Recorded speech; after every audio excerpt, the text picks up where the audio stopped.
the themes of this poem, Ode to the West Wind, would be that, which are very common themes in particularly Shelley's poetry and overall in romantic poetry. That is, they make nature, the objects of nature, the things of the nature, as the source of spreading their message throughout the world. For example, to a Sky Lark would be another poem in which P.B. Shelley makes Sky Lark his trope, makes Sky Lark his spokesperson, who would take his verses, who would take his thoughts throughout the world.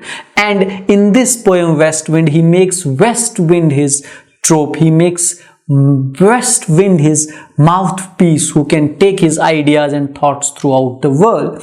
And the poem contains revolutionary ideas. The poem contains it is also a commentary actually on the times of that particular period, how injustice prevailed then in the world, how slavery prevailed in the world, how inequality prevailed in the world, how rights of the human beings were curtailed in the world. And P.B. Shelley was a spokesperson for the rights, for equality, for justice. And this poem, he speaks about it, though he does not mention the words like justice, the words like inequality, the words like abandoning of the slavery, the words like the difficulties, the words like troubles of the world, but indirectly he speaks about all those things. Because when he says, I lie on the thorns of life and I bleed, the thorns of life are troubles of the life. And if we go back in times when P.B. Shelley wrote this poem in 1820, the world was